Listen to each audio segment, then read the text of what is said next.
Ladies and gentlemen, boys and girls, people of all ages, it's time for the one, the only Talladega. It's season 11, round 10 here at Talladega.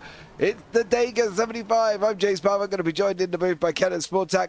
Not really a lot to say about the track. If you don't really know Dega, then you don't really watch NASCAR. But let's have a look at the championship standings. Alex Witt is out in front on 291 with Noel Jacowitz second, Andrew Jamelin in third, then Cody Kern, Dan Michel, Anthony Savignano, David Trogdon, Terry Spainhour, or TJ, Trenton Kimmel, Josh Keefe, Rob Sizewell, Brandon McLaughlin, Josh Kuhn, Armand Brusso, Anthony Radel, Jeffrey Reed, Seth Pegg, and Bradley Young brings up the top 18. And Calvin Ross, Terry Durbia, Tom Kuhn, Matt Christensen, Sawyer Gara, Trenton Smith, Dylan Freeman, Zach Lewis, Matt Epting, and Benito Chavez there as well. Well, the track itself, what can you really say about it? 2.6 miles or 4.281 kilometers, 33 degrees banking in the turns, 16.5 degrees in the tri-oval, and 2 degrees in the straight. And one man that's going to bring him in and tell us all about it,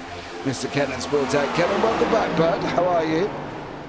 I'm good. Yeah, it's been a couple weeks. I think can't remember what the first one was, and then my internet decided it didn't want to work. So it's good to be back. And I mean, I'm glad I'm back for what is notoriously known for not causing a ton of safety cars. Superspeedways. Who doesn't love those? To be fair, it is Dega, and I love Dega. Dega's a lot of fun. It's the worst nickname in sports, but here we are. Yeah, I was not allowed to race. Apparently, I'm only 30 days into my 3,656 day ban, apparently, according to Calvin Ross. I didn't realise it was that long. So there we go. But yeah, no racing for me, although I did try and get out there, Kenton, but they weren't having none of it. It was like a no-go for me this evening. Peggle said, good to have you back, Kenton. I love you. Yeah, good to be back, Pegos. I actually reached out to Seth. I had to get a pair of cleats sent up to me from Australia. So I actually reached out to him, but I found someone who didn't have to travel an hour out of their way to get me a pair of cleats, which was good. Oh, nice. Yeah, but he was willing to do it until I told him. I was like, oh, no, we're good. I got it all sorted. And he was like, okay, good, because it's like an hour trip. And I was like, well, I appreciate you, bud. He tried for you, didn't he? Did, and I appreciated that. Yeah, absolutely amazing. Do we really need to talk about Dega? Do we really need to talk about the track? Do we really need to talk about what they're going to do to try and get through this? You know, this is one of these tracks where I wouldn't even run qualifying. My qualifying, if I ran Dega, would be like a minute. You know what I mean? It would be a minute, partly due to the fact that it ain't going to matter where you qualify. If you go and make a mistake, you're going to smash into somebody. It's as simple as that, isn't it? For the most part, yeah. You're not missing out on a whole lot if you don't qualify. This is probably one of the least important spots to qualify. I'd say these guys, this Dega and Daytona, kind of that same realm. You almost don't need to, sort of like you said. Yeah, it's nice if you're able to qualify in P1 and kind of stay away from most of the trouble. You've less of a chance of being involved. But it's not a necessity. There's no need to really like stress out about getting a really good qualifying time. You can finish in P12 and end up on P1 very quickly. So it all just depends on how well you're able to avoid problems. Exactly. Weather, well, 111 degrees Fahrenheit for track temperature, 40 mile-an-hour winds, and it's 1:15 in the afternoon. Speeds. Let's talk about that. What are we expecting here? We're going to have off-draft and on-draft, of course. Off-draft, looks like they're not much getting past about 177 to 180.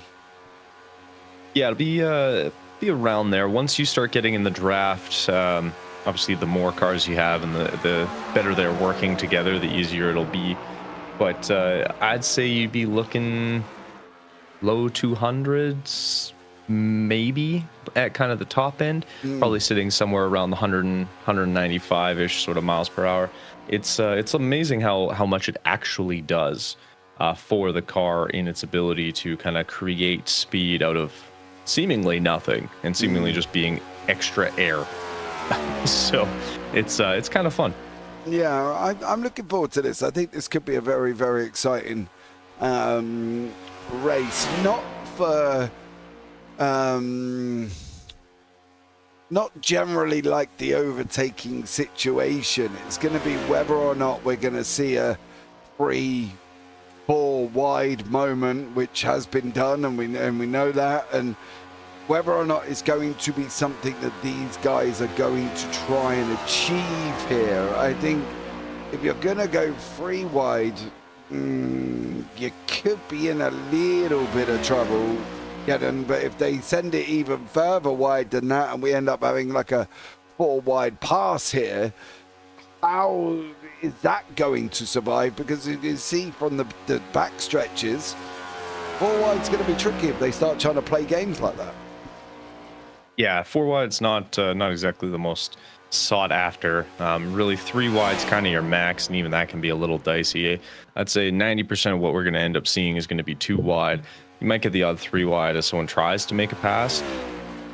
You don't really need to force a pass in this as much. It's all going to be about kind of strategically sort of placing your car with the little faster sort of lane at the time and trying to utilize that, especially making sure to work with a team. Green flag pit stops, if they're happening, which I'm hoping and assuming they will. It's all going to be about being smart, not, trying to go in by yourself, trying to avoid sort of the big group as well. We've talked about it numerous times with pit stops. It's a little scarier here, because especially coming down to it from 190 miles an hour to, what is it, 65, 75? Yeah, I think so. I never remember. So trying to get down to that kind of speed to go through, and these cars, unlike with a lot of other vehicles, and especially on iRacing, you don't get a pit limiter, so you really have to sort of know the car and know how you can sort of make it work, so you sort of avoid problems of getting overspeeding and getting those penalties and things like that. So definitely a smart thing to sort of have practiced beforehand, so you kind of know on dead tires coming out of the draft, this is where I sort of need to stop or be stopping, compared to better tires or fresh tires. And Daytona doesn't really chomp up tires, so even worn ones are pretty good, but your brakes will get cold and you're not using them. Yep. And you're still traveling pretty quick. So yeah, that'll be a big thing to sort of be on top of. All right, let's have a look at the grid. Alex Witt on pole, Josh Keefe, Trenton Kimmel, Cody Kern, TJ, Noel Jakowitz, Matthew Epting, Andrew Jamelin, Tom Kuhn, Jeffrey Reed, Terry W, and Rob Sizemore. Then behind that is Armand Brusso, Brad Young, Andy Rader, Brandon McLaughlin, Hunter Carlson, Dylan Freeman, Calvin Ross, Steph Pegg, Daniel Molinari, James Vogelair is the last one on the grid. Of course, Kenton is not driving. He's up here in the booth.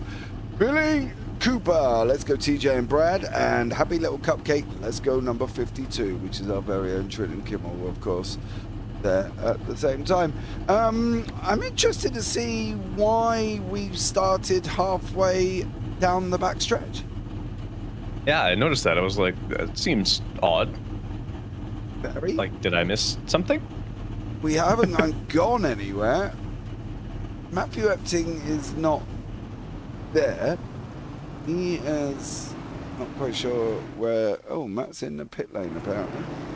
So why... Yeah, and I saw there's 2 EOLs that were handed out. Brad Young and Daniel Molinari. At the back, yep. They both got EOLs. Not sure what happened there. Is there a reason in this punishment list? I didn't see anything. That's the first thing I did. I ran over to the penalty assessments, and I was like, I just don't see anything. At least not for those 2 numbers. There's a car that got a interesting number, but we'll ignore. I don't know what happened there, so I can't be the one to talk about it. Number 99, you mean? Yep. Yeah, I know all about that. So there we go. We'll touch on that a little bit later, but we won't go into too much details now. We've only done half a pace lap, which is going to be very, very interesting indeed. Into the Geico restart zone. Ladies and gentlemen, boys and girls, the Dega 75 is green, green, green. There was a big pull-out on the back there. I do wonder who that was that got a little bit too quick. But you can see Josh Keefe is working with Cody Kern. Kern's going to push him along here. It'll be interesting to see when the teams start teaming up. We've got FART, of course, Terry TJ's in there. Hunter Carlson's back driving at the same time. It'll be interesting to see how they go. One of the things they don't want to do is what poor old Matthew Epting has done and has got no draft. He is literally going to be driving around all on his Todd unless somebody wants to drop back and help him. But Brad Young's tucked in behind Daniel Molinari. Vogelair is there with Peg at the same time, but out in front, Keith and Kern, Jackwitz Witt, still running too wide here, Kenton. How long before we go single, do we think? Oh, we ain't. We're going to go free. I was going to say, I very much doubt we'll be single file up at the front. Further back, we'll start to filter out a little bit. Keith playing a dangerous game, kind of splitting the two, and he's going to regret that one, as there's going to be a couple of cars. You got the Rocket Pops up top, and they're going to kind of just go around him, and he's going to get spit out the back, and that's not what you want to do. You definitely want to stay in one of the lanes. Don't try and create a third lane or you're going to be at the very back. That draft is nasty to not be in. The moment you lose that, you're gone. Oh, that's pretty close. 4 miles per hour off. No, you're not off there, sir. Watch. There you go. 191 miles an hour here as well. Put that into perspective of what Matthew Epting is doing. 177. He is literally nearly 14 miles an hour, if not a little bit more slower.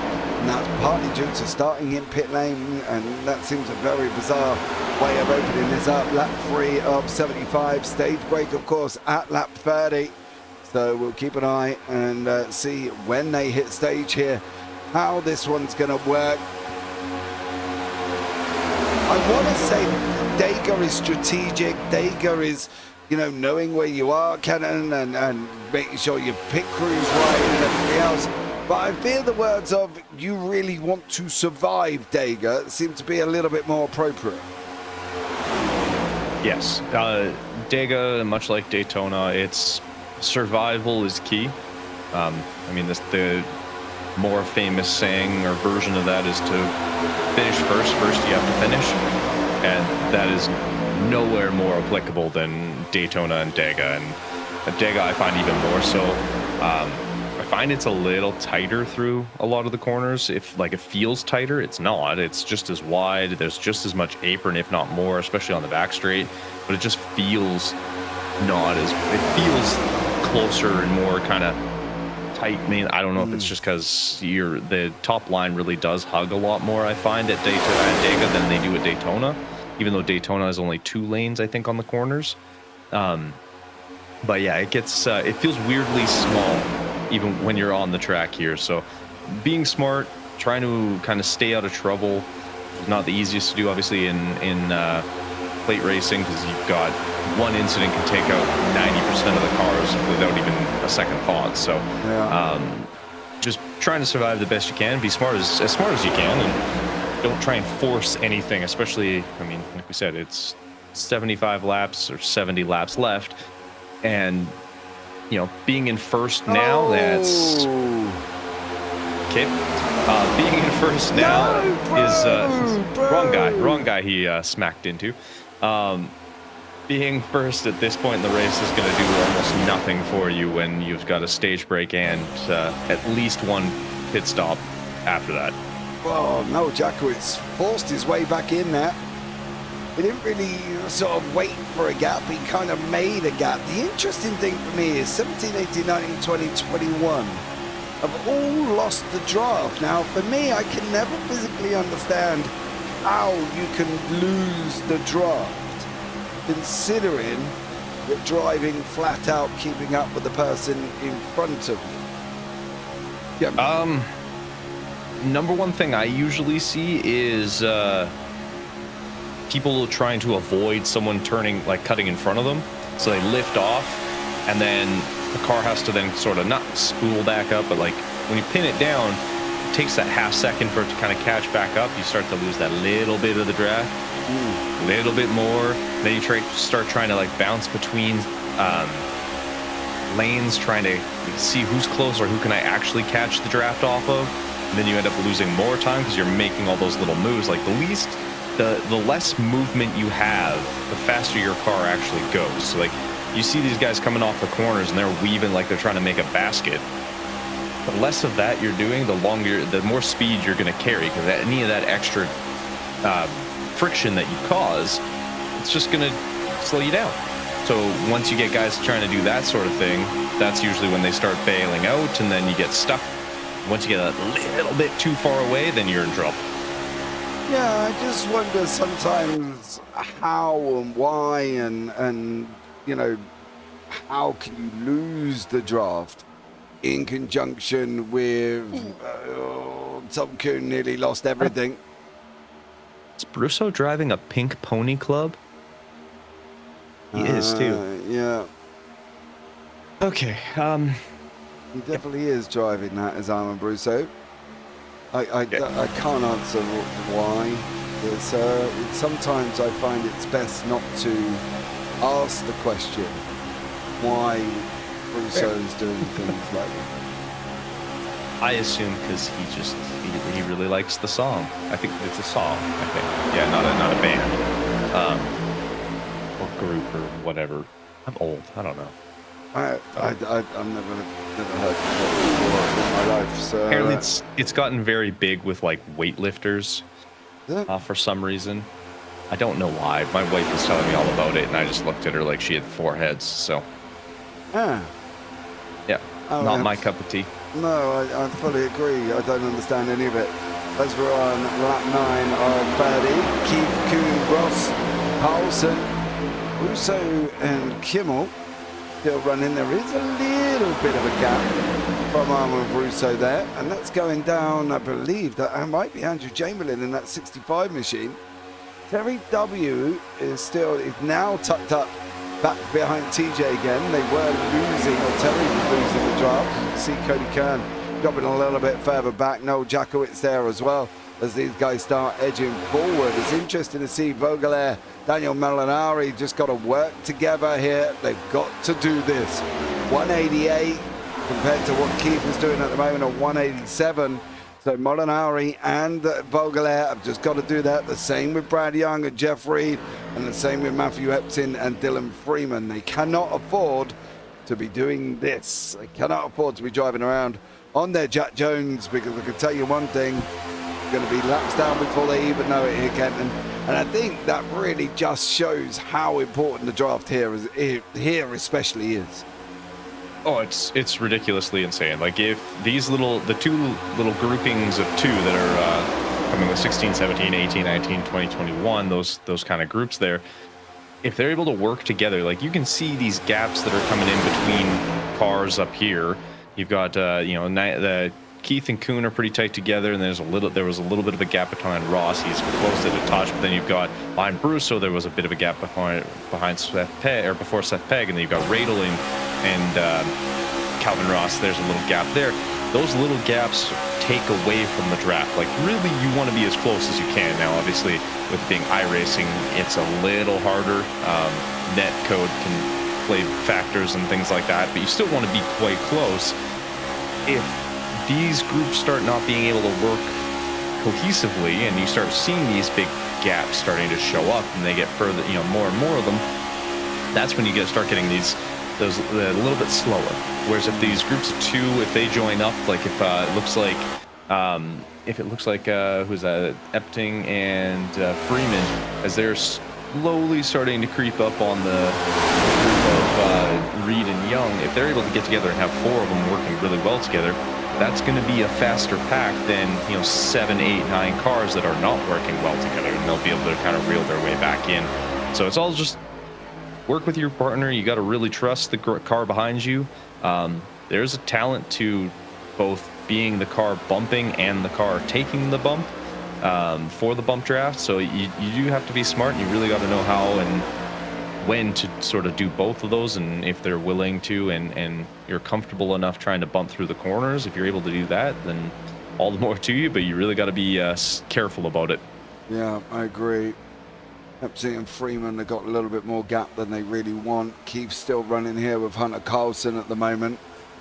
They're running side by side. Kuhn, Witt, Kimmel, Ross, TJ, TW, Anthony Radel, Sizemore's here. Seth Pegg is still in this. Russo starting to drop off the back. He really needs to sort of get on the Andrew Jamelin train with Cody Kern and Noel Jacowitz. Somebody's high, wide and handsome. There's Brandon McLaughlin moving himself out of the way. He doesn't completely needs to move himself out of the way there, Kenton, and he can afford to drop back in if he wanted to.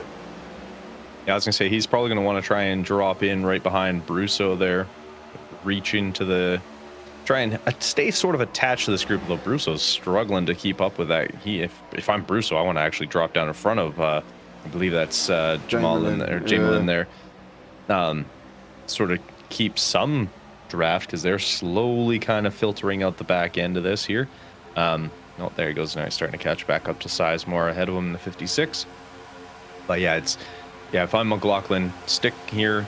You know, you're going to get a chance at the lucky dog now, being the only car a lap down. I believe, yeah, he's the only car a lap down, unless I come out of the garage, which I'm not going to. So he should get the lucky dog and get back on that lead lap without too much of a fuss there. And you just got to be smart, cool, calm, and collected. Yeah, stay with the guys in front. Make sure there's no wrong there as well. Stephen in YouTube chat, this car is an absolute parachute. Oh, so many times it can be. It just, yeah, sometimes it likes to go with quickly, but I find on these kind of tracks, yeah, without that draft, like, you've got nothing. I know with the older style, you could kind of hold a little smoother, but you get out of draft here and you are straight to the back. Yep, done for. Let's just put it that way. As we're on board with Noah Jacowitz, who's staying with the pack here. He knows his game, he knows his plan, and he knows what he's got to do here, which is great for him. He's just got to hang on to the back. Molinari and Vogelaar, they're still not completely tight. I think for Molinari and Vogelaar, I would literally be running the yellow line and just keep that car nice and tight to the yellow line, take the shortest route possible, and go on from there. Vogelaar, in fact, is just about to take the lead. I don't really see the relevance of that. Unfortunately for Molinari, he didn't manage to stay with him either, which is a little bit weird. I thought he was just letting Vogelaar get ahead so he could sit behind and bump him that way, but then he didn't really work out. No, he didn't stay with him, which was a little bit bizarre. But Brad Young is slowly catching up with Jeffrey. There's one. Now, we talk about bumping and how many times they can do it here. Now, I've obviously I would necessarily do it this way. So we're going into one, so this would be a great example coming out of one here. Try and stay as close as you can to the back end of Young. Now get him on the exit, just after the blue cone if you can, but you need to get him early. Didn't get him early, so he's already missed one bump. What he's not going to be able to do is bump him again, so he could have got him twice down there, and he didn't get him either. So he needs to really, for Reed, he needs to be in. Get him behind and tighten him up, because you can get him twice. Once coming out of here onto the tri-oval, so he should be already there and hitting him just about now. Then on the run up into turn one, he should be able to effectively get him again. That will give them 4 bumps, but as you see, we've done a whole lap with Jeffrey Reed, who's not following him behind Young, and we haven't bumped him once, let alone 4 times. Yeah, though he's got to be looks in. like he's a little weavy, which it makes it harder to bump safely, because like you have to line it up. These cars aren't flat on the front or the rear end, and like some of the kind of the older cars, and they're harder to line up. I don't know where Brad is going. Like, hug that yellow line. Yeah. Like, you should literally want as little space between you and that yellow line, or I guess the black on the outside of the yellow line, as you physically can. But they're going out into like lane 2, and I don't know why. No, they need to be literally in that yellow line. Drop in now into that third lane. Reed's got to go with him. Nearly got a little bit loose now. Come out a little bit. But Young is even. I feel like giving him knitting needles to see if he can win me a jumper on his way around this track here as well. He's so far up and down, up and down, up and down. It's really quite worrying. Reed's not exactly straight though. So I'm not really sure if we're looking back on the perspective of that Young is weaving all over the place, or is Reed They weaving? both are. Yeah, neither of them are magnificently straight. You know, don't get me wrong. Look, Young's here, Reed's out there, and then neither are really working this out completely here. Oh, and then you're going to see as soon as we hit the straight, He should have goes already way got up, us. but bouncing. Yeah, like they're both kind of weaving all over the place right now, and I don't know if there's just a lack of communication or a lack of comfort, because yeah, it doesn't seem like Reed is really trying to get into the back end of him, and I don't know if it's just he doesn't feel comfortable trying to bump, or if Brad has asked him to not because he doesn't feel comfortable being bumped. I don't know, but it's an interesting way, though. They're reeling in Vogler and Molinari. So we'll see what this group of 4 is able to do. But these guys, they're a little closer, but they're also not bumping. It's interesting. Because I would say there would have been 4 hits on the way round this. Shake and bake, Noel, says the Woda in YouTube chat there. I'm sure I probably didn't say that right, but we'll see. Calvin Ross is starting to back from Tom Kuhn, who's lost it with Peg and Armand Brusso. They need to now work together, because the more they lose that, you can see how much time Brusso lost coming high and wide off the back of Peg here. You know, he just needs to be tucked right in. We're going into the final 10. The 4 down here are going to join up of Molinari, Brad Young and Reed. They've got to link together. They need their bumpers almost. It's got to be nose to bum completely here, Kenton. Otherwise, this isn't going to work. They're going to be eaten alive by the main pack soon. Yeah, they definitely need to get up on their horse and start moving, because yeah, they're kind of going to be in trouble. I mean, obviously we have 9 laps to go before stage break, in which case they'll have a little easier time, because obviously everyone will tighten back up. They'll all come in for their pit stop, but you also got to realize, like, this wastes a lot of fuel if you're some of the other like if you're these guys here, like, being in part of this pack, you're using a lot of fuel if you're the lead car. So they just got to push. Yeah, the guy needs as much as he can get at the front. Vogler needs to push for Molinari at that point. While Molinari is pushing, Young's just got to leave him alone. Let him get on with it. Don't push the pusher, because trust me, it does not link him work out very well if you do that. And Reed now's in a position where he can't touch either of them, because if he touches Young, Young's going to hit Molinari, Molinari's going to hit Vogler, and we don't really know what's going to happen after that. But these 4 need to be in one continuous line without much room between the 4 of them, which is not what we've got at the moment. We've got a very fractured line. I don't really know what we can really call that. I'm a bit confused as to what that would actually be called. As you see Molinari high wide and up in lane 2, where the same situation, little pack. The Kuhn Peg has got to work together. Now the problem with they're working together is poor old Pink Pony here is dropping off the back of the order. Yeah, I wonder why Bruce was having such a hard time staying with these guys. Like these are one of those few tracks, like normally I'd be like, oh, it's probably got damage and that's what's causing him to have a harder time kind of holding speed. But if you're in the draft, as long as, even if you're missing your front end, you're still going to utilize that speed that you would get from there, as long as you're not the one in front. So they caught up pretty quick there. Push. Go on, run him.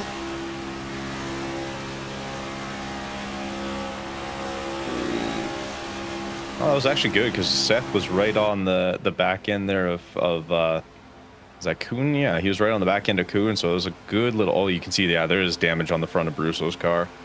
his front bumper's smashed in somehow. I didn't see anything, so I don't. Maybe Is just he got smashed in, or is that just the color of the car? It looks like it's dented in right in the middle.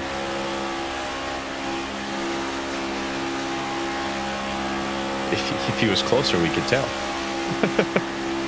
Because as soon as he loses the draft, and then he flies back. Like normally these cars go backwards pretty quick once they lose the draft, but that's even ridiculously fast.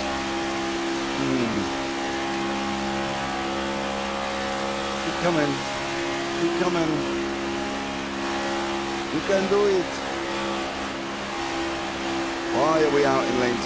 I'm a bit confused by that. I think Amabruso is going to be dragged and dropped off this pack very, very shortly here. He keeps running that high wide line out in lane 2. Let's check in with the boys up front. TJ's out in front. He's brought Terry W with him and Rod Sizemore. It's a Fart Racing 1, 2, 3.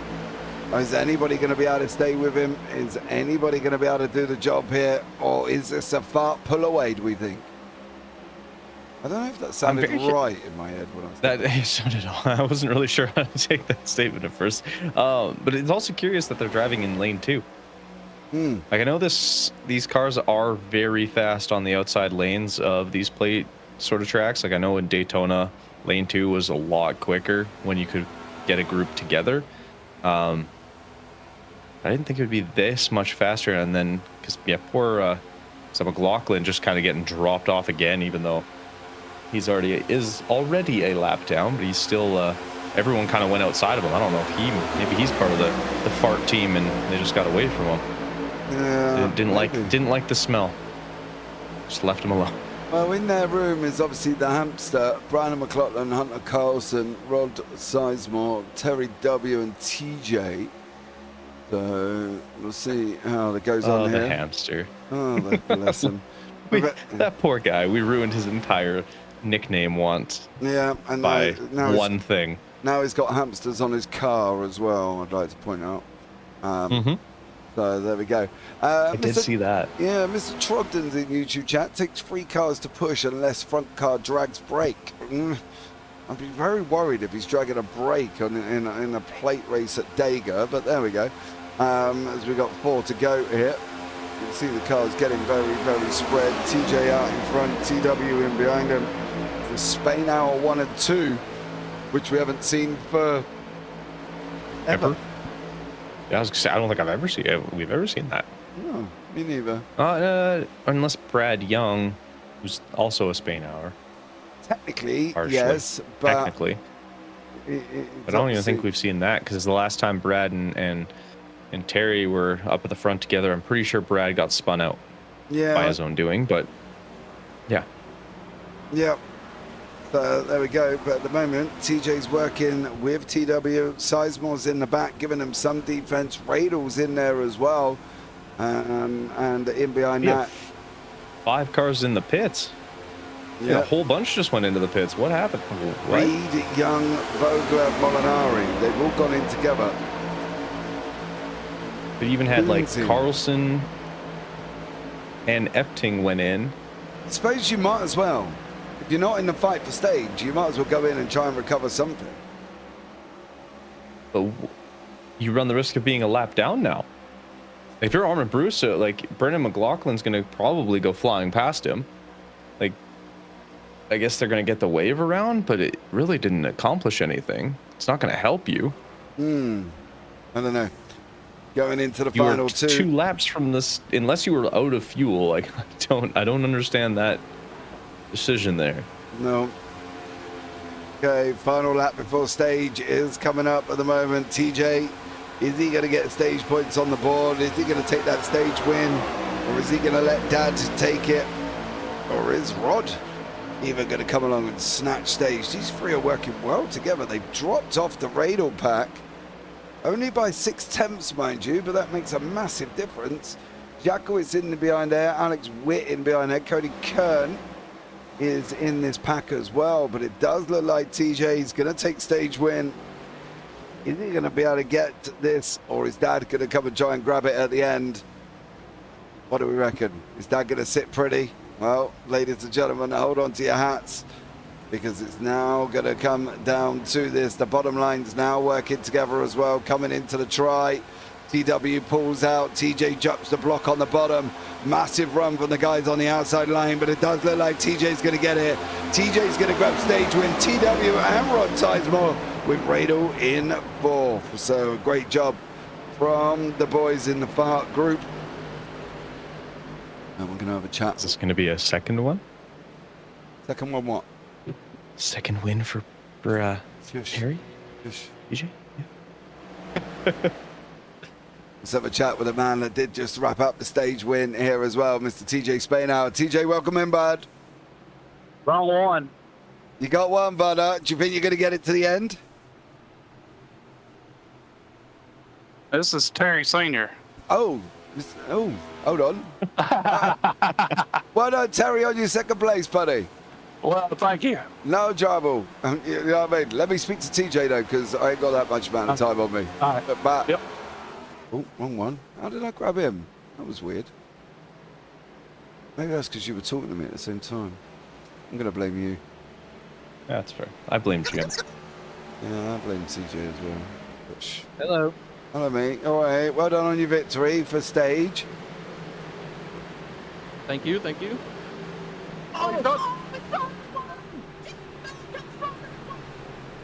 Are we going to have a TJ win at the end? That's the plan. You, Dad, and Rod were working together then? Yeah, that was actually pretty great. Rod was making good call-outs. Dad was pushing really well. I'm pretty proud of him. Yeah, it was. That was good teamwork. Yeah, first stage. I think that's the first stage win for you this season, isn't it? That's my first stage win ever. Yeah, I was going to say, I can't physically remember the last time you did have a stage win here. How were your tyres after that run? What was the fuel situation like? Because a lot of people were diving in early. I would have, if I hadn't have been following that whole run, I would have been out of fuel. Everyone else, if you were leading at the pack at any point, you were more than likely going to be out of fuel. Oh, okay. And I had to dive in early, or I had to dive in while the pits were still closed, so I'm taking an EOL, because I wouldn't have had enough fuel to make it around the track when the pit lane opened, so. So you're going to start end of line? Yeah, but I think it'll be fine. Yeah, it's Dega, dude. If I was remotely worried about it, then I wouldn't, you know what I mean? But it's Talladega. I wouldn't overly think too much into it as well. How many laps are you going to get out of the fuel then? 27, I'm guessing. It's on the run. It'll be 27. Yeah, I think a full tank is like 29 or 30. So are you saying we're going to have another green flag pit stop by the end of this race then? I have a strong feeling. If it goes as good as that first stint, then yeah, I think we will. Okay. All right, bud. Well, listen, congratulations on your stage win, buddy. Let's see if you can get one over the line.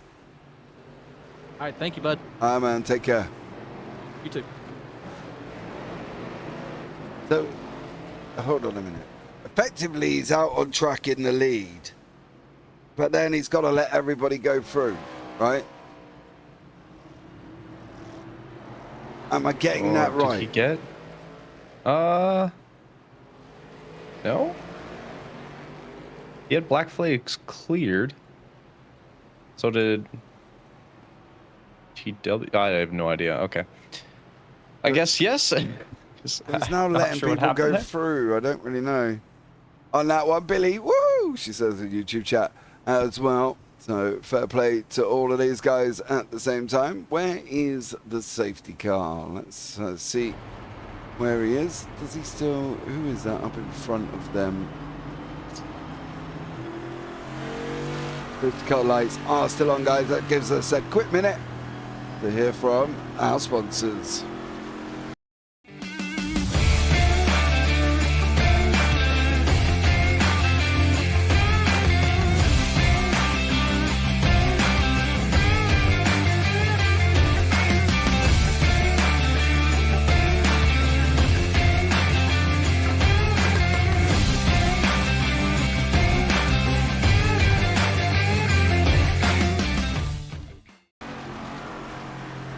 Okay, that was this season's sponsor at AdminBox. Go and check them out at adminbox.com. Use the code BSC-box to get 10% off all orders. If you run a league, it is the place to go for all your necessities on that one. But at the moment, TJ is there in the middle of the pack, sitting in 8th, TW in behind him, and we've got Seth Pegg in behind that. Hunter Carlson leading the way. We've got a lot of people that either got caught a lap down here, Kenton, or they are just generally a lap down after their green flag stops. I know a few were just like a lap down because of their green flag pit stops. But I'm just trying to figure out what the plan is, because like you had to stay out to get the wave around, and most of them did, but some didn't. Like I know Lenardi, I believe that's Tom Kuhn, Freeman, and Matthew Epting all went in on lap 30, as did most. So they wouldn't have gotten a wave around, so they're going to get kind of hosed in that sense that they're going to be stuck at the back and a lap down. So, because yeah, like Brad Young, same thing. Like there's a lot of guys that are still a full lap down. I'm not sure what happened and why, if they all went in and that's why they didn't get the wave around. But it looks like Brad Young went in on lap 26, so I don't know why he wouldn't have gotten, the lucky dog or a wave around or what happened there. Well, ladies and gentlemen, going to be one of life's little mysteries. But here we go. On to that final stage run now. Stage 2, we're on lap 33, going to 75. Lights are out on the pace car. We're going to watch it do a weird... Oh, no, they're not. They're still going here. I think they're trying to work this one out here. Yeah, I think they're sending around all the guys that were a lap down now. They're all going to get there at like a lap back. Yeah, but what are they going to do here?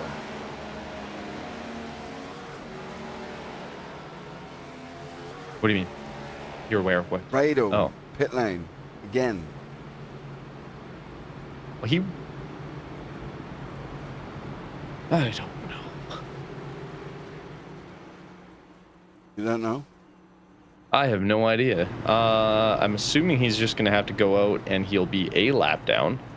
Because they extended it by 2 laps to go. So there's 1 lap. They extended it by 1 and there's 2 laps till green. Okay, well, ladies and gentlemen, we'll give them a minute to sort out what they are sorting out here. Don't forget, like, subscribe, turn on the bells. That would be absolutely amazing. As we've got a lot more racing coming up on JPB. Videos will appear as of tomorrow. So there we go. Sit tight. Let's see how this second run goes. Are we going to get it as clean as the first? Stage win for TJ. TW in second and Rod Sizemore in third. That was the 1, 2, 3 stage. Keep an eye out and see how this one goes, whether or not it's going to go as well, or is it going to be completely different? But the back end are just about catching up. We're just waiting for Jeff Reed. If he can get onto the back of the pack, that would be ideal. Tom Kuhn is there, Epton's there, Young's already in the mix.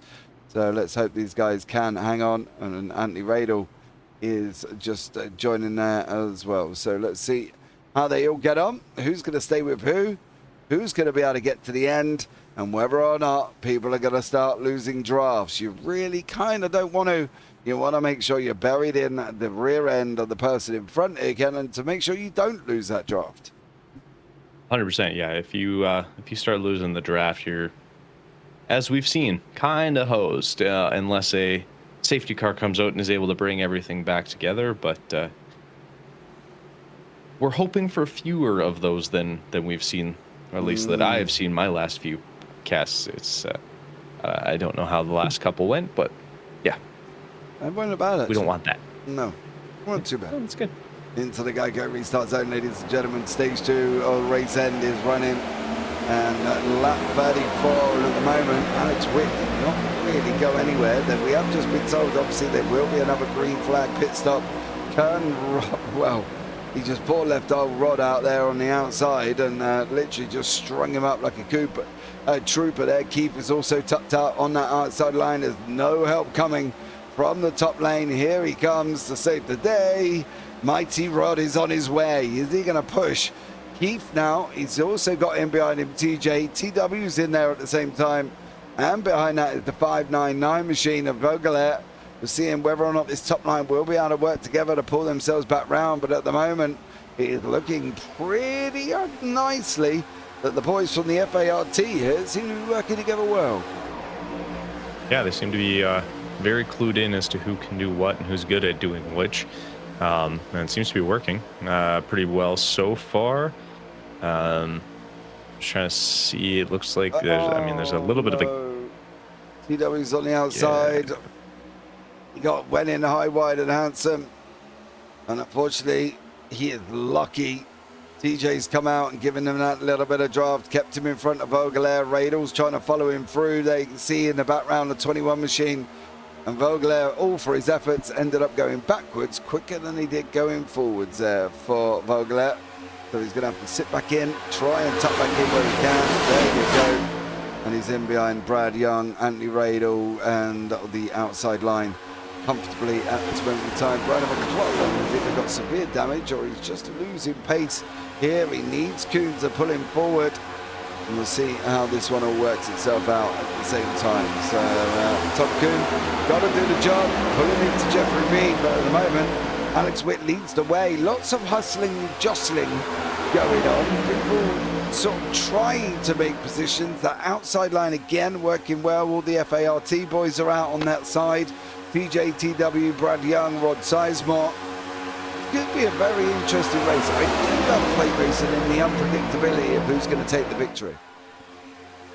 Yeah, it always makes for a much more exciting race when it's not necessarily easier to pass in most other tracks, but there's so much more unpredictability because we've seen this. They've been driving side by side. We've kind of stayed away from problems, but again, one small mistake can have pretty dire consequences for a huge amount of the field. So it always adds that extra layer of just cautious optimism that some chaos will happen.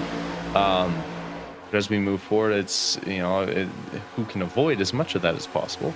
But Hunter Carlson looking good on his venture back to the BSC. Yeah, I know that outside line waving around as much as that. Looked like Sizemore just either got a massive amount of overspeed or he just kind of got a little bit squirrely. Top line still working together. Everybody is slowly still together. Tom Kuhn and Brian McLaughlin for some reason managed to lose an absolute chunk of time. And they're now back there on their own. It does look like there was moments as well. I could see the problem I saw is exactly what happened there. Epting went high, wide and handsome and lost a little bit. And almost Vogelair was on the verge of sticking his nose in, which of course then causes one more drama after that. Yeah, and that's kind of what we were talking about earlier. Oh, that's not good. Okay, that almost ended very ugly. Wow, not sure what Russo was doing, but he just got left in the dust. All the way down, back down here now. He's trying to get in behind Brian McLaughlin. At the moment it's Armand Russo, but doesn't look like too much is going to work out there. There's a little bit of jostling in that middle pack. Calvin Ross there. He's got Kimmel in front with TJ, TW.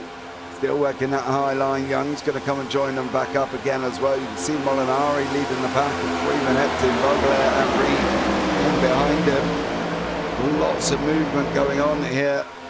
Are we seeing fuel saving-esque because they have to, do we think? Okay, so what is it? 27 laps off of 30, roughly-ish. So you're looking 57. Then I don't think you need to. Like, there shouldn't be much for fuel saving. Everyone's gonna have that one. Nope.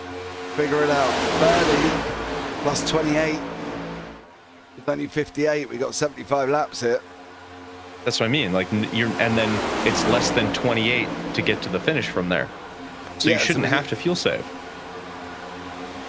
In hindsight, you really want to run it out to its maximum to get 28 laps out.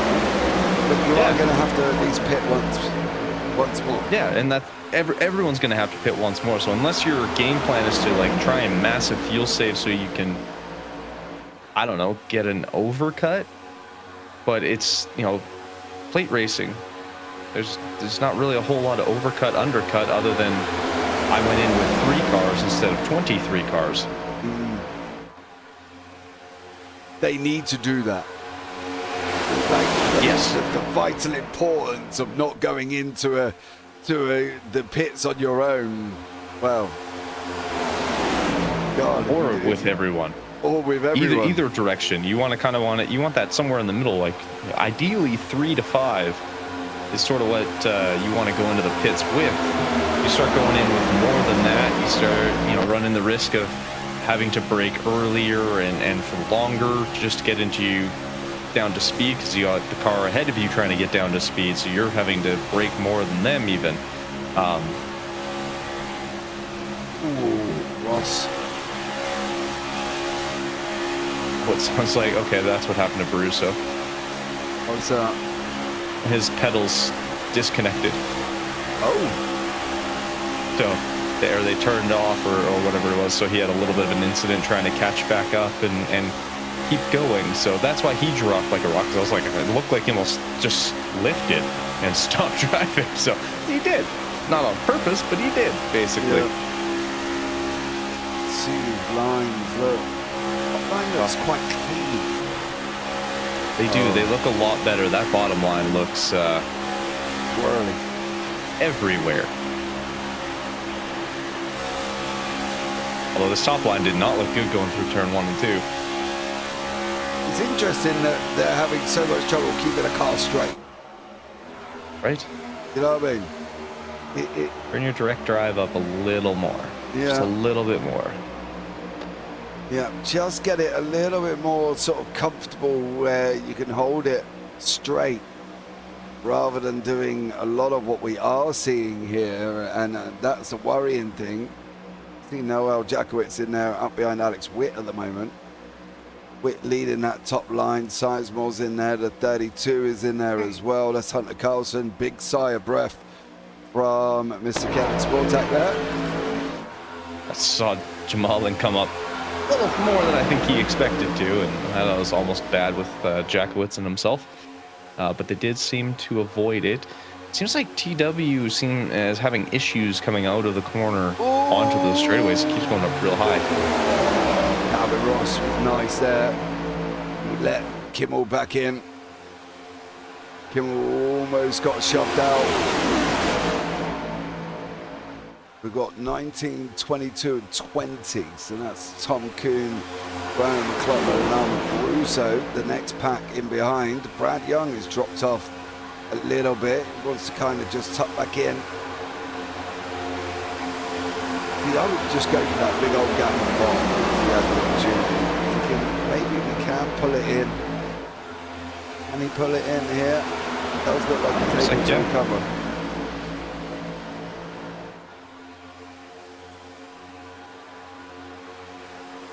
And McLaughlin into the pits again, although I think he is done. Oh, it's just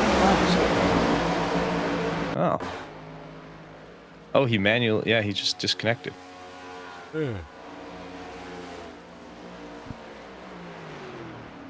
Oh, lock up the brakes, call it a day, and say thank you very much. I've had enough. Okay. Ooh, something's happened at the front. There's a big splitter pack. How are they going to play this? That's too much chaos. TW, Brad Young still working. That bottom line's fractured now. More like a jigsaw chopped on the table than it is a line on a super speedway. Who's on the outside? That's Jeffrey Reed. He's going to get caught out there. Vogelair, TJ drops down, Young drops down, TW drops down, Sizemore drops down. These guys have taken that bottom line. I do wonder whether they're going to keep that top line high, wide, and handsome. So when it comes to pit stops, it's going to be very, very interesting to see how that top line's going to get in here, especially if they're all going to look at coming in on the same lap. Yeah, I mean, it's gonna be very tricky if you're on that outside lane trying to get down for a pit stop. Is a little scary. So you definitely need to make sure you take that into consideration. But it looks like Sizemore, Carlson, and TJ are all kind of prepared to be able to hop down and into the pits pretty easily, being on that inside lane. We still have about 10 laps left before people are going to have to start considering that. Especially Alex Witt, I'm sure, will be one of the ones very much considering that, as he's been leading that outside lane the whole time. And while getting pretty good push from Noel Jackowitz, it does use a lot more fuel when you're the one pushing through all the air. Yeah, it definitely does. There's Rod Sizemore. He's got the 32 in front of him. That was Hunter Carlson. He'll tuck up the him again. Hit him again. Can we get a ball? Can we get a hit going into one?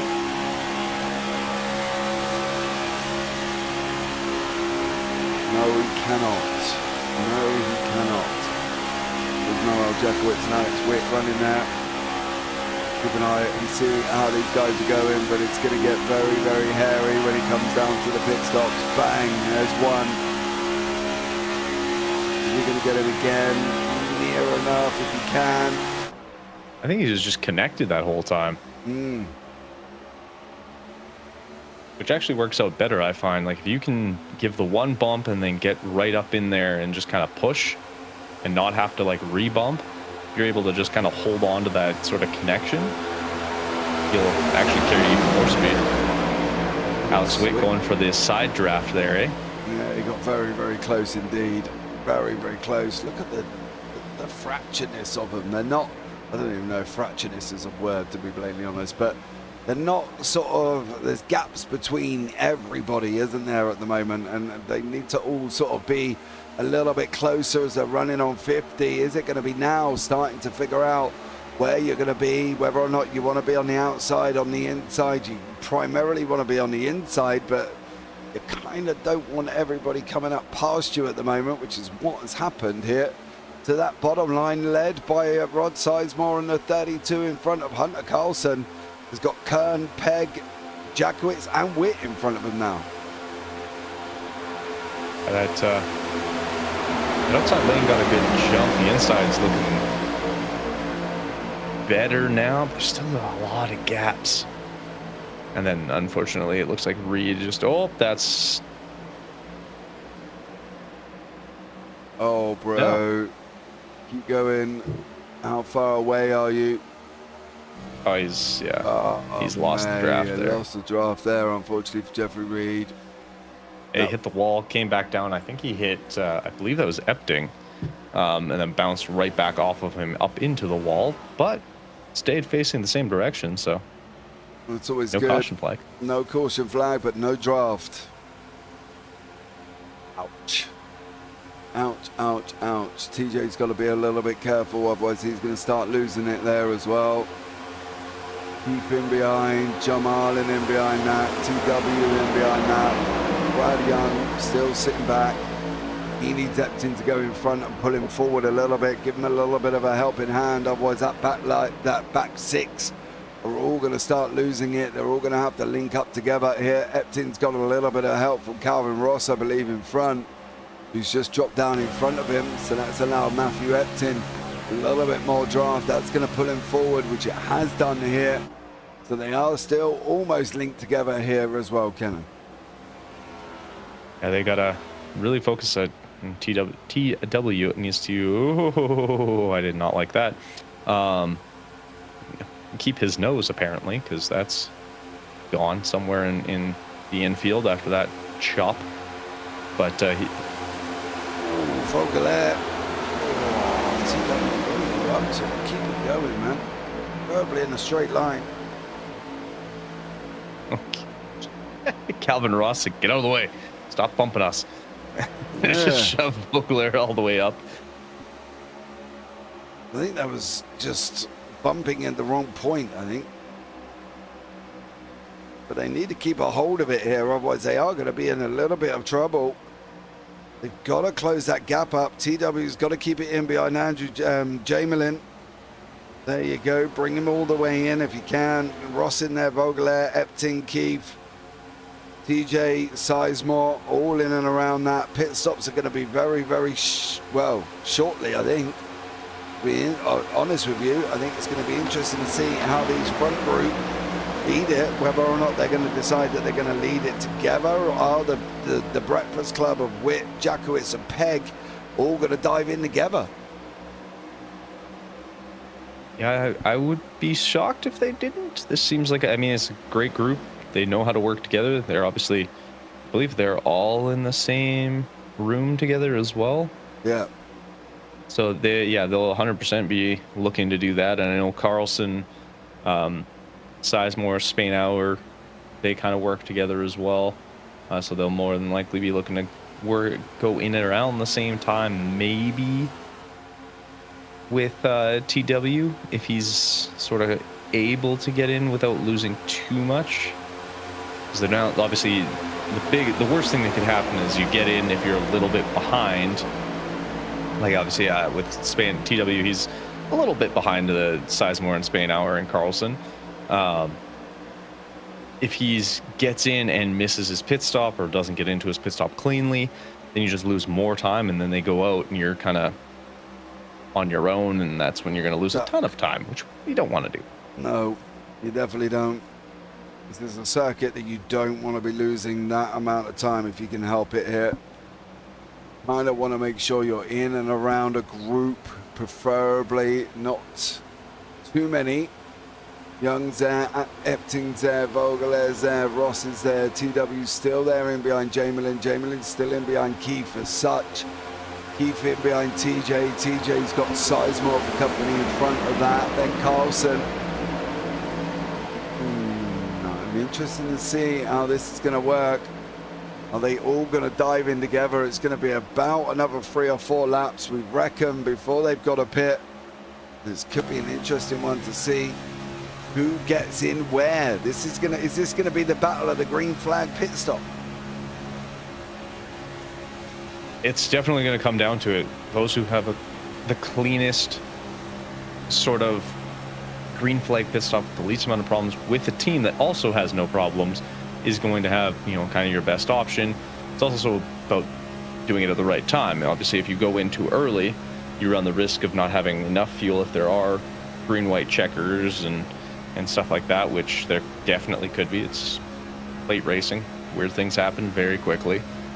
So if you're any of these guys, you're trying to push this one as far as you can so you can have a little bit extra fuel for the possibility of a green-white checker without having to come in. So if you have to come in and on a green-white checker, you're going to basically lose all placements that you have. We're being pushed out. Bro, lift and get it behind him. There you go. Try not lose as much time there. TW leading in a bit of time.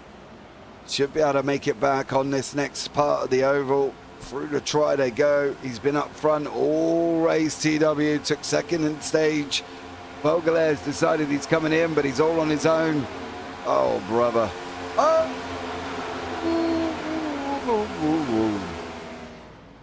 Kept it out of the wall. Yeah, he kept it out. He did, but boy, oh boy, was that close from James Vogler there. Unfortunately, he's gone in on his Todd. Don't like the look of that. W's back up with Ross. TJ is still in there with Sizemore. Carlson there. Cody Kern is there. Then we've got the Free Breakfast Club of Peg, Jakowitz, and Alex Witt. You can see it's a very Ford-dominated field. People start dropping in now. Oh, no. The whole field is coming in now. I just saw the entire list of chat just rapid fire pitting in. Oh man, this is going to be dangerous. Going to be a race Who stayed up out? pit lane. Okay, so James Vogler needs to get on his bike a little bit.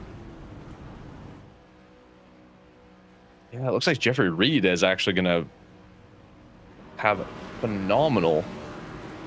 I don't know where he went. There's his car.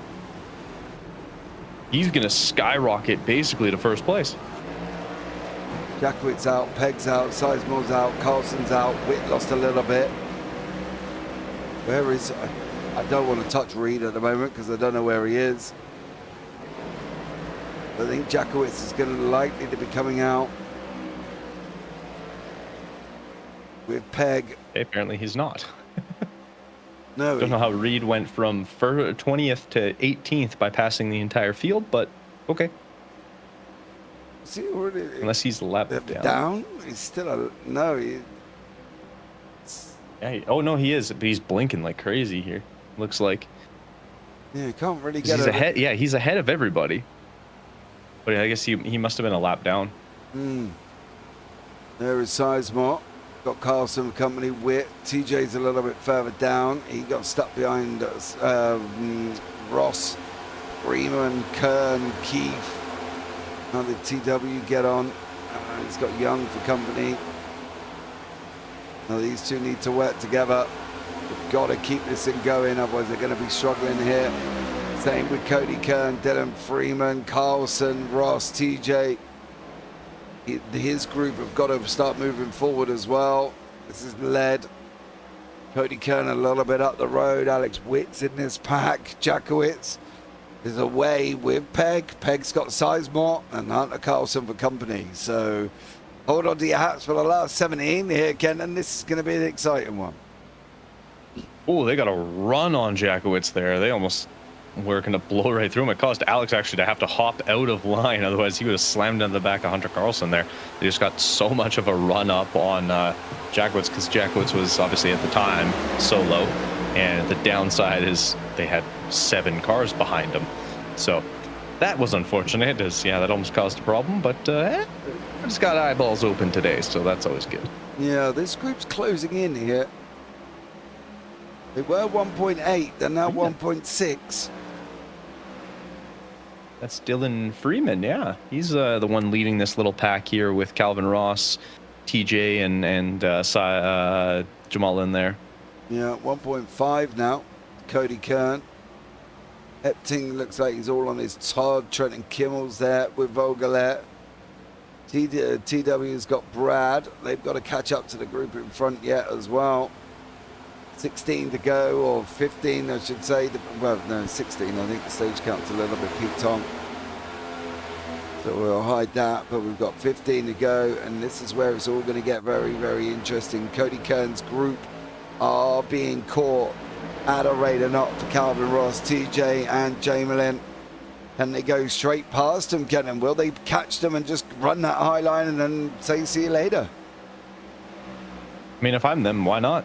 You've got this little group of 4, and we talked about this earlier, is a strong working group of 4 is going to do better than a fractured and disjointed group of 7. So if you're able to kind of whip through them, why, speaking of disjointed, that group is all over the place. Yeah, now it's a choice now for Freeman because he doesn't want to go high and wide and try and go around the outside and then get left to like a trooper from Calvin Ross. Whoa.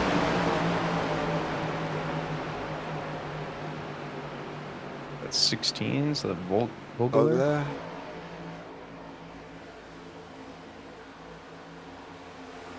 Whoa. Ooh, yep. Hold on. I think he gets caught by Epting. He just turned. Yeah. Just right into the wall. That was a solo in hindsight. Was it? I thought Epting caught him and turned him. Yeah, but was that still not... let's have a look at this.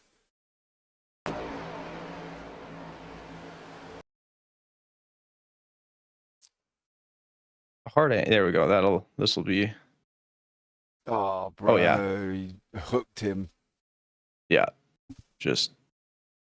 Yeah, I was like, I'm pretty sure like that would have been a weird spot to lose it coming out of the corner. Definitely hooked him there. See who's going to get laps back. In hindsight, it should be Jeffrey Reed, but we'll see how that one goes.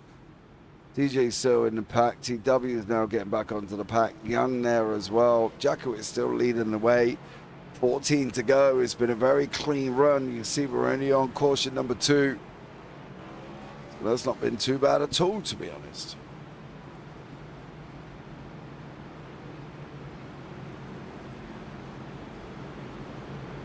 Now this is going to be interesting. 14 to go. I don't think anyone's going to try and come in. Who's going to take the win? I'm going for my boy. Let's go Seth. I want Seth Pegg to get a W here. Okay. I don't think he's gotten one yet. He's had a couple of like podiums. Actually, he's had a couple of podiums this year even. I don't think he's got one. One was a either. complete like fluke one where like half the field crashed out and he just happened to slip through. But podium's a podium.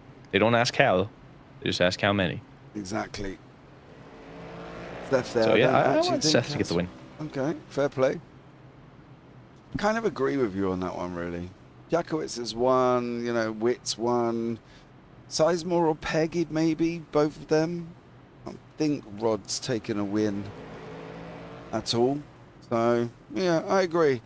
Either one of them two would be nice. TJ's had his win. Obviously, Kern, can't remember winning. Freeman, Ross, nope. Keith, no. So, really, it's quite a few who probably deserve their first win, to be honest. Oh yeah, numerous guys get their first win, but yeah, I think Seth's done. He's had actually a great year. Yeah, he's done well. Done well, Mr. Pegg. Well done, you.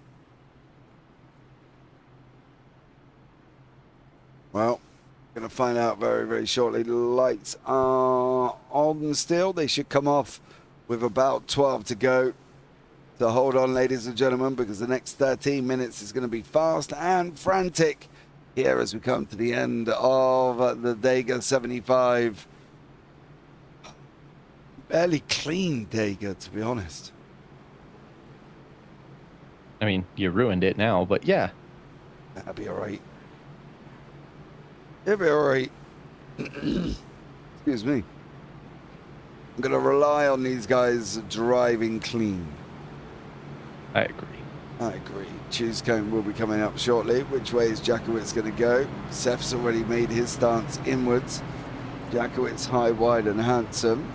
Sizemore high and wide. Witt's on the inside. Carlson's gone inside.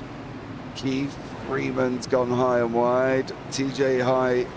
TW high. Brad Young. Where is Brad's also wide high as well. And Molinari tucked in behind him. So there we go. That is the run at this moment in time.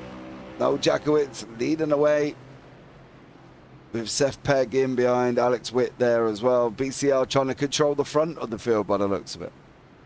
Yeah, I'm kind of surprised that Alex isn't behind Jamalin.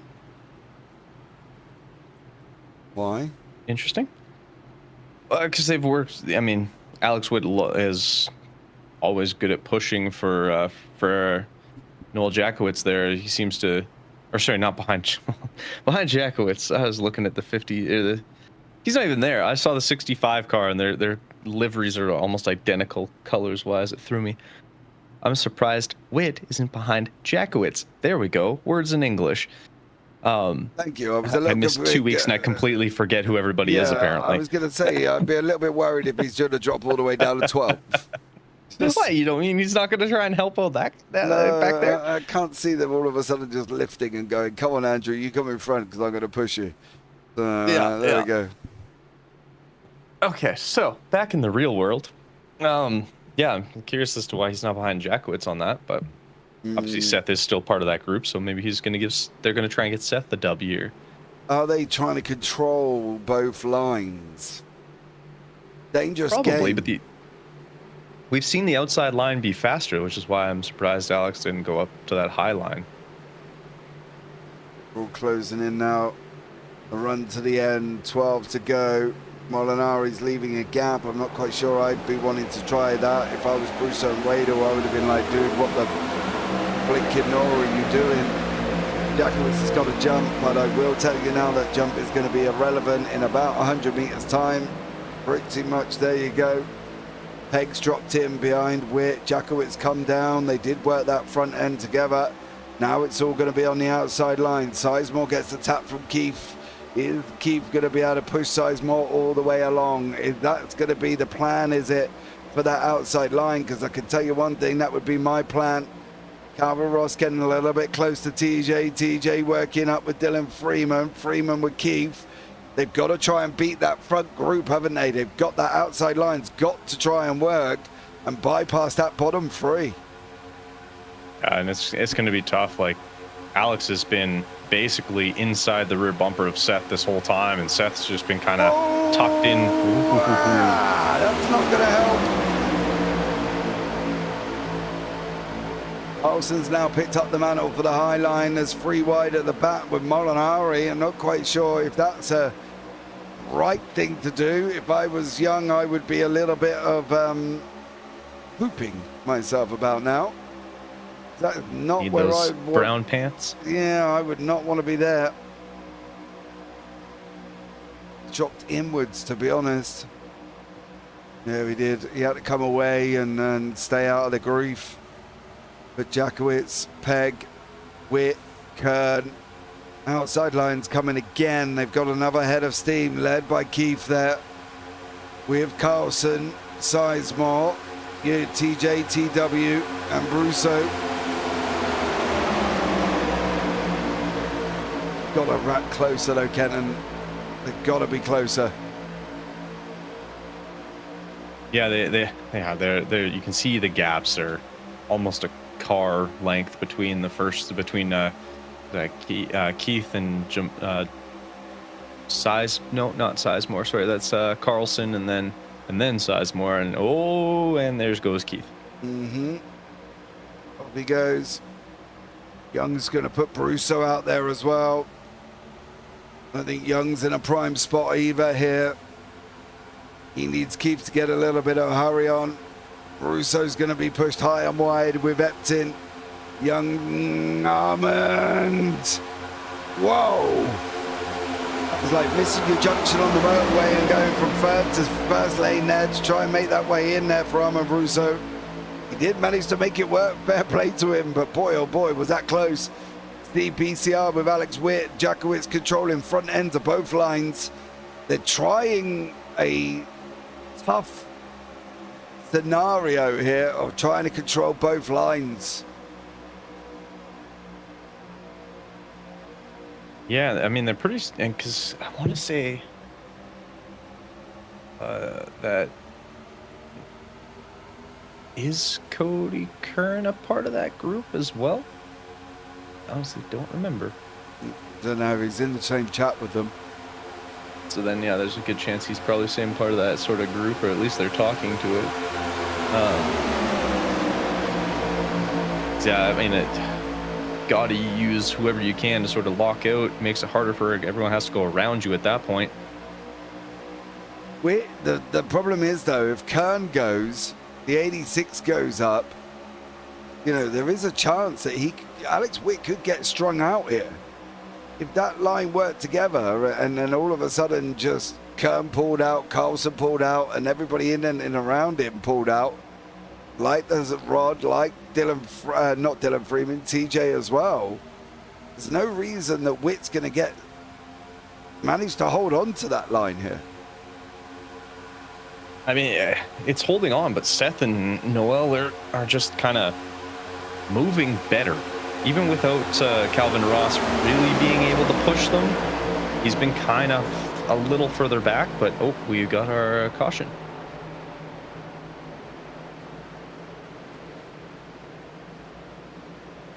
Interesting.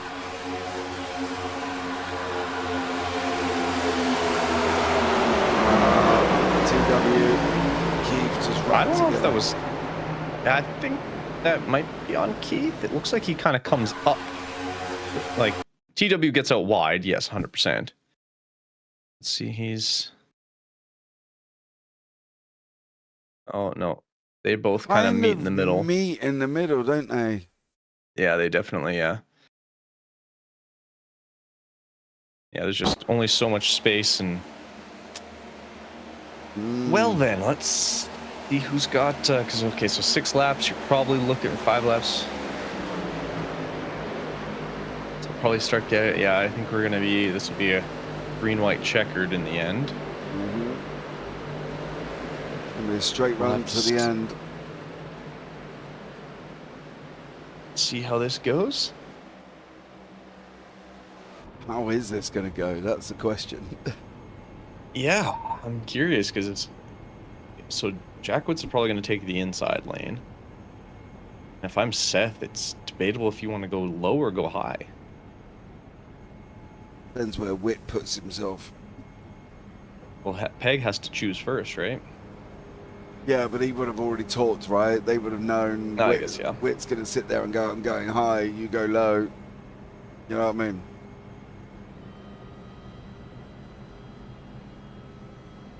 Ooh, it's getting spicy with 3 to go. It's going to be a, I think you are right, Kenton. It's going to be a green-white checker. Yeah, because I think by the time they get kind of going, it's going to be too late for them to not be green-white checkered. TW's in pit lane. He's got to go and catch up all the way to the back. You see that number 17 in the top right-hand corner of your track map.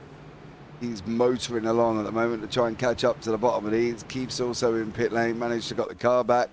TW's in there, fast repair, bish bash bosh. On my way, son, going to catch up to the back of the pack. What happened at the cone? No cone as of yet. It'll be this time around. They will have the choose cone to deal with. And Armand Brusso gets the lucky dog. So off he goes and gets his lap back there. Conveniently, yeah. Brusso gets the lucky dog conveniently. Don't start making conspiracies, Mr. Sportak.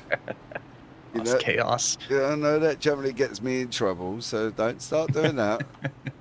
You're all right. You always seem to keep your way out of the steward's room. I always seem to be in it. I know. It's the ongoing kind of joke too. My wife thinks it's hilarious, or thinks it's funny, but it also gets annoyed with it, and the fact that I can cause problems but somehow get away with it. Yeah, I'm just sneaky like that. Yeah, the saying is over here is you cause. Oh, I almost said the word then. Cause SHIT and come out smelling the roses. Yeah. So it was funny. Like I'm notorious for causing, being a little disturber of not roses. And then we were I can't remember where we were, but one of the other people on our team is like, "Oh, Kenton's such a nice guy all the time. What do you mean?" And everyone's like, "What? What?" So I have people fooled. It's the exterior that causes it, isn't it? Really. Whoa, where are you going? Okay, let's go and visit Seth for a minute. Going to be choose cone this time around. This is going to be an interesting one. I wonder if they're going to keep the bottom 3 all in one go.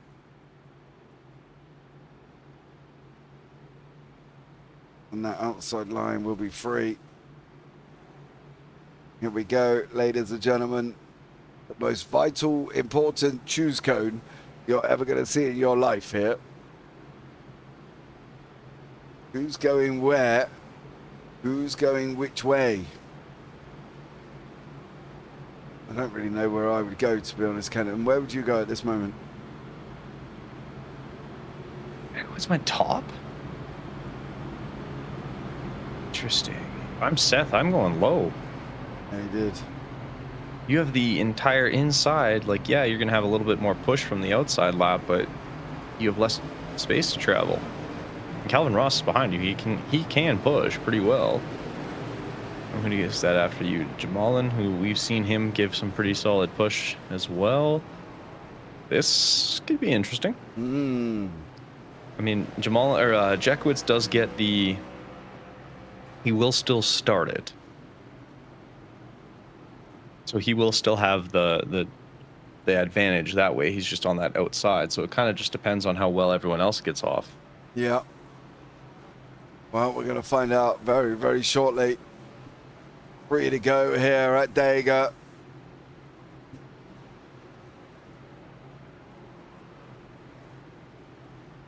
Oh, this is going to be a a nervous run-in here for some of these. Who's going to go? Are we going to see crazy free wide movements up to the front? Who's where in forms of... Whoa, you're not helping. Don't think anybody should really be worried about incident points at this moment in time. Maybe a couple of others further back, but apart from that, I don't think anybody is.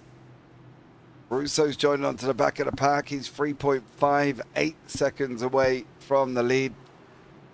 Who is Noel Jakowitz with Seth Pegg, Alex Witt, Ross in there, Kearns in there, Jamelin's in there, Freeman, Carlson, Kimmel, Sizemore, Spainhour. Ladies and gentlemen, boys and girls, get your drinks, grab your popcorn. This is going to be the most vital 3 laps of the whole entire race here. Pegg, Jakowitz, Witt, Ross.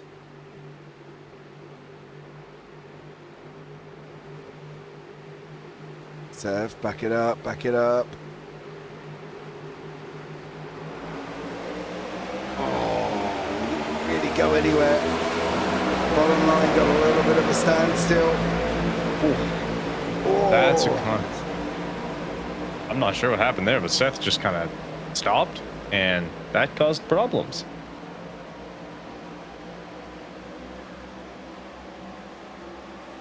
Oh, so that's a free wide.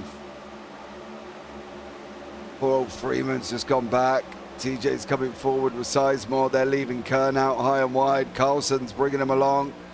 Pegg's got on throwing the block. Bro, you're going to get... Ah, no! He's in the wall. No, you can't for that! He was on his own! 2 cars were involved, though. No! That is the rule. Bro, he was on his own! If he's going to do... No.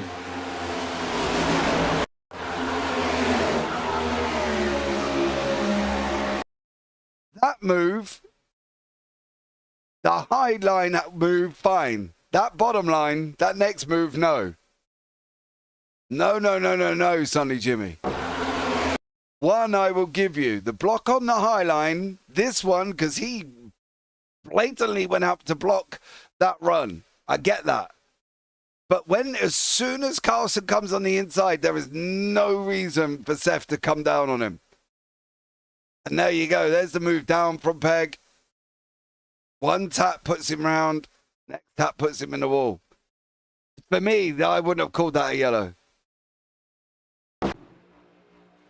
No, no, no. That's a, don't do it. Yeah, I mean... I know it's Seth, and I know everything else, but no, no, no, no, no. No, I mean, the second move, like, it looks kind of weird because he almost stops the move, but then the car just momentum, because they're going into a corner. The car momentum kind of looks like it pulls him down continuously anyways, but unfortunate, yep. Now, the other question will be, who's got the fuel to get this car to the end? Yeah, that'll be the big one.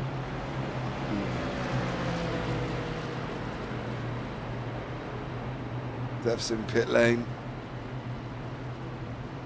Oh, I'm waiting for him to pop up in YouTube chat and go, James, what are you talking about? He hit me. No, Steph, you. The first move I'll give you up high and wide. The second one, you came down on him, buddy. I'm afraid. Now this is going to make it even more. He did, didn't he? That wasn't just my eyes. He did, yeah. No, he did come down on him, but... Yeah. But what? I still think a yellow should have been thrown just because there was more of a risk of crashing after with their rule is if 2 cars are involved. They weren't, because there was only one that ended up in the ball. Was there a second car that caused him to go into the wall? He went That's into the what wall. involves 2 cars. No, 2 cars is a... Yes. No. Just because That's literally the rule. If 2 cars go in the wall, then that's fine. One in the wall, No, carry on, sunshine. If an incident involves 2 cars, that's the rule. Clarification, We've had this please. conversation with Armin to make sure. Clarification. Stewards needs that rule rewritten. 2 people end up facing a wall, throw a yellow. 2 people in the incident and 1 ends up in a wall, carry on. Come on. All right, so this is why I keep driver chat sort of like so I can hear what's going on if anything crazy is happening. And Armin just said, Kenton, if you can hear me, tell James to stop complaining about yellow flags. I didn't complain about yellow flags. Tell Bruce to stop the moaning. Him as well. Stop going laps down anyway, Armin. Come on. You and your pink pony club. Jesus. You know what I mean? Sound like you should be singing YMCA in chaps. I mean, it's more or less the same catchiness. Exactly. Probably won't be as much of a dance to it, but I have not even heard of this. Well, who is this called? Are they actually called the Pink Pony Club? no, that's the song title. It's Pink Pony Club. I swear. Not a joke. Not a joke at all. No. It's by Chapelle Roan. Oh my god. Yeah. First I There's was also afraid. a metal version Oh my god. by Deadly Desire.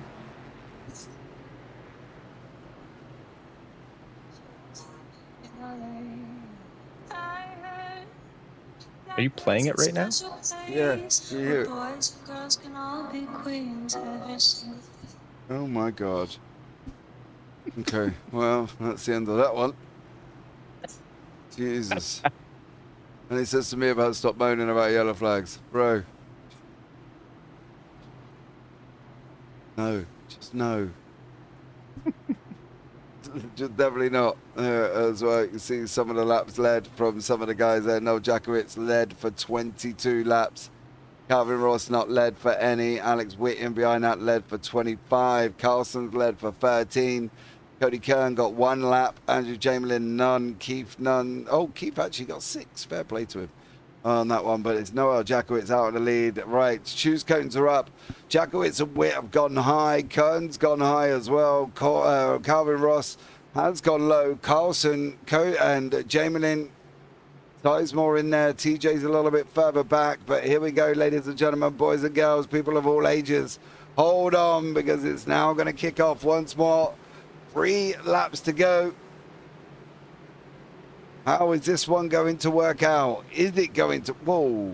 Oh, checked up there at the back there. Behind Seth. Jackowitz is very, very high. He is. Side drafting is a thing. Yeah, You here we should probably go. look into it. Yeah. Doesn't Very matter when high. you get off the line that fast, though. It definitely doesn't. They're going to come down, I would have thought, as soon as possible. Very surprised if they stay out that high, but they are at the moment. Carlson needs to give Ross a push. He's just got to push. Jackowitz has just got a push of Alex Witt. Cody Kern in there, keeps in there. Top line could run. Ooh. Oh, bro, that was literally a smack there from Keith. Oh, something's gone on behind here. Calvin Ross has been bumped out. Keith's just put a line on him. But Alex Witt, Noel Jackowitz at bottom line. Keith's going to go. He's dropped down as well. Swirly. Yep. We get white flag though. It's going to be job done. Keith can't. Jackowitz can't come down. There it is. There's the white flag. It's now going to be who's going to have that run. Keith's got the Carlson tucked in. Chaos is down below. But there was lots going on The behind field that. just spun out. Lots went on behind that. Can't tell you who was involved. Molinari and Seth Pegg were 2 of the main culprits. Jackowitz is now getting a push from Witt. Carlson's now coming in from Keith. He wishes there was more there. Cody Kern, Calvin Ross. Somebody needs to give that bottom line a hand. Cody Kern. Is he going to drop? He's got a room. Oh, is he going to drop it off? Ross almost going to get spun out by, Cody Kern going to get spun by Calvin Ross there. Jackowitz is throwing the Good block. block by- Oh, Jacko's going to get the line. Alex Witt second. No. Cody Kenton third. Russo just got done. Uh-oh. Uh-oh. Yep. Uh-oh. Howard Ross trying to find a hole. Oh, that was Jamie Lynn. He just goes right across Jamelin, cuts back on, and hits Jamelin, takes out Brusso, Takes out half the field. Oh, TJ's still going backwards. TW was in there at some points as well. That was a little bit of a scrappy end. But let's bring you up the race results. I can tell you now, Noel Jackowitz took the victory. Alex Witt in second with Cody Kern in third. Then Andrew Jamelin in fourth. Then you got Calvin Ross, Armand Brusso, TJ were fifth, sixth, and seventh. Hunter Carlson eighth. Then Tom Kuhn, Matthew Epting, Brad Young, Josh Keefe, Jeffrey, TW, Dylan Freeman, Rod Sizemore, Seth Pegg, and Daniel Molinari further back there behind that. And of course, Trenton Kimmel, Anthony Radel, James Vogelair, Brandon McLaughlin, and no Kenton, of course. I want to go back to what happened here. Being 4 wide is what happened there. Yes. Not a good go. Oh. So there we go. Not a good look for a 4 wide scenario, but very interesting evening of racing, to be fair. We can bring some guys in to have a chat with us. Let's start with Cody Kern, who come over the line in third place in the end, somehow, some part. But Cody, well done, mate. Congratulations on your podium. Thanks, James. How was it out there, buddy? I know you missed me. I went out on track. Apparently, I'm not served enough of my 3,000-day suspension. Yeah, it's a shame we didn't get you out there. We didn't have very many cautions, and I think you could have changed that. I think I might have done, to be honest with you. I think I may have had something to do and maybe done that. But listen, enough about me and my ability to cause yellow flags. How was it out there as well? To be fair, mate, it looked a fairly clean run. Yeah, it was a pretty clean race. It was just kind of a lot of riding around. The first stage, everybody was real close on fuel, so it was mostly about just making sure you made it to stage and got your fuel, as opposed to running out and having to pit early. So there wasn't a whole lot of racing in the first stage, but second, it was still pretty clean. It definitely was. There was a moment there where you almost looked like you had a run on the front two. You took a nice little whack. I think it was from Keith behind you at that point. Do you think you could have gone high wide and gone past them both? No, getting too close to the wall there makes it really difficult. The move was to the inside there. It was just kind of, they got jumbled up behind me right at the end as we were making our move. So that was really the only good opportunity to do it and not risk losing a bunch of positions from, people checking up and causing the line to kind of slow down. Yeah, which is what seemed to happen at the beginning of that restart, and it caused a bit of a pile-up in behind. Well, and that and 4 wide, to be honest, Cody, but never mind. Well done again, dear sir, and congratulations on your podium as well. Looking forward to seeing how you get on next week. Should be an interesting one. All right, thanks, James. All right, man. Anyone you want to shout out, buddy, before we let you go? Sorry. I'll shout out to Alex, Noel, Seth, and Calvin and AJ. We were all kind of working together there and got some good results. So shout out to those guys. All right, man. Well done, Cody. Look forward to speaking to you again, I'm sure. All right. Thanks, James. Bye. All right, next up, we're going to have a chat with the man that come over the line in second place. A very close second there. Was up front for most of the evening's racing. He did a great job keeping the car on the racetrack. He did lead for 25 laps. But let's have a chat with him now, Mr. Alex Witt. Alex, welcome in, buddy. How you doing? I'm all right, mate. How are you? Doing good. That was pretty much a perfect Talladega race, I think. I'm really happy with how we ran there. Yeah, it was good. You guys up front, Breakfast Club working hard. At the front there, trying to control both lines. A little bit risky at one point. Yeah, a little bit. We just had to make sure that we were, keeping as much control on the low line as we could. whenever there was a run on it. Yeah, and unfortunately for Seth, a high, wide, and handsome block didn't always work out for him, but there we go. But you managed to come over the line, avoided the very fast Calvin Ross coming straight back across the racetrack after being pushed off. Yeah, it was pretty close. Yeah, but that, I suppose, as you say, was about as perfect as Dega could be, do you reckon? I mean, I don't think I've ever seen it better than that, especially the first stage, getting an actual green flag run and having to manage fuel. I don't think I've ever experienced that at a plate track. No, definitely not, mate. But it was a good race for you all as well. Anyone you want to shout out before we let you go? Yeah, shout out to the Breakfast Club. Got a 1, 2, 3. Good showing. Yeah. Well, it's Cody Kern a part of you then? Yeah, he's part of the Breakfast Club. Oh, okay. He just hasn't got a team name. That's all, mate. I just wondered. Mm-hmm. So there we go. All right, mate. Well done. And congratulations, and look forward to seeing you next week. Thank you.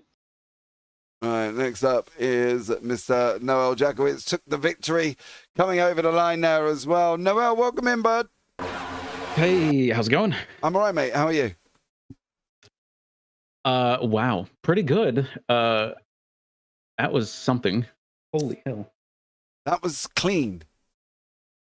Yeah, okay. There's a lot going on in that whole first stage. So, we kept the same fuel amount that we usually have. It's always usually 75%.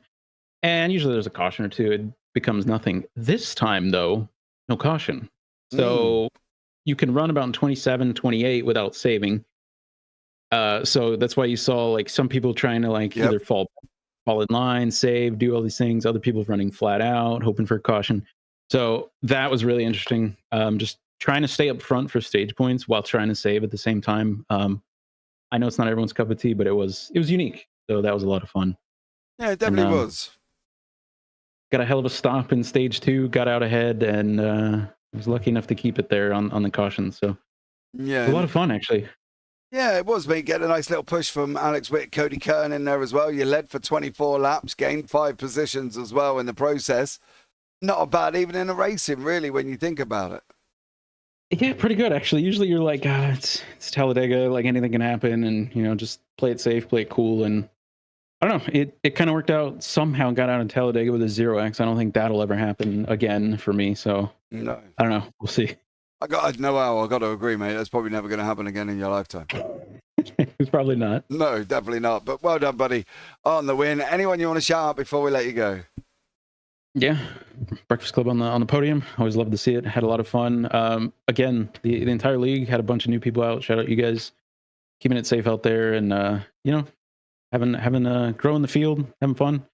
We got 2 more left in the spring season, and then on a 2-week break. So we'll finish out strong and head into the summer season here pretty soon. All right, man. Take care, Noel. Catch up with you soon, buddy.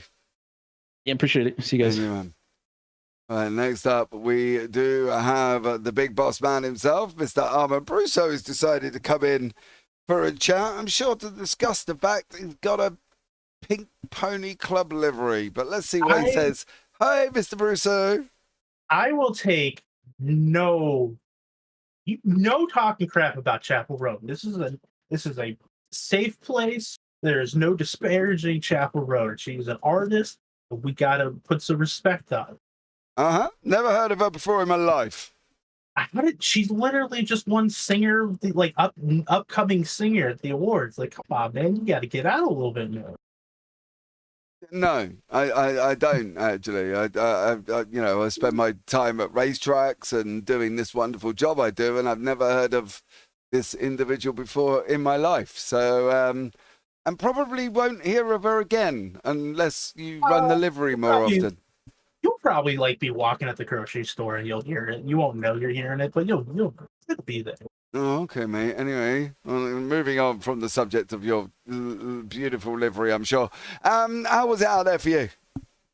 You guys heard that I had my pedal issues, so I managed to not wreck the field there, and I got into pits, got out of the car, fixed my pedals, and only went a lap down, and then eventually got that lap back. And I went from basically last to 6th there, so I guess I can't really complain about much. No, not really. We're just watching you do a wonderful pirouette on a run down to the line there, straight into the wall. That looks quite good. in general. we're gonna have some words with Calvin about that rejoin he had, but Oh, mate, he definitely made a point of coming back onto the that was racetrack an there. aggressive rejoin. So there will be some words about that one. But other than that, like I mean, we had a clean race at Dega for the most part. What, 3 cautions? 4? 4, yeah, was 4. Counting the stage. I mean, for once in my life, James, I've got nothing to be angry about. I just wanted to come in here and tell everybody they did a wonderful job today. Like I know Noel touched on it a little bit, but we did have like 6 newer guys in here, and everybody did an amazing job. So I'm proud of everybody. I mean, it probably would have been a lot worse if you joined us tonight. So thankfully, do you know what? No, right. No, don't ignore the fact that you come away from Martinsville with more incident points than I had. James, do you know the difference between causing incidents and having incident points? Yes, you basically Because hit if more you- things than I did. No, that also means the things you hit bounced and hit me. So it's a number that I'm a there's a brute. reason why we don't use incident points as a way of punishing people. We go back, we watch the tape, we see who hit who, and then who bounced off of them and then hit me or hit Noel. Yeah. So you can't just be like, well, he had more incident points. I did. Admittedly, I had a lot of mistakes in Martinsville.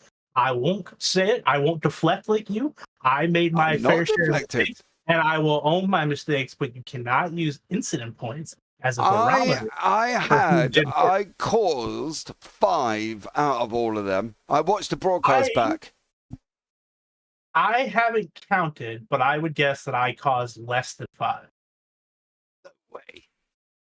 I might have to go back and watch, but I know of at least 3 that I definitely did because I bounced off the wall and hooked somebody. My mistakes were skill issues. Your mistakes were you were just driving through people. I never once claimed to be good at Martinsville. I was good at Martinsville until clearly I got it with you, and then you just seem to be punting me off everywhere. Anyway, moving on from that one. I don't think I touched you at all.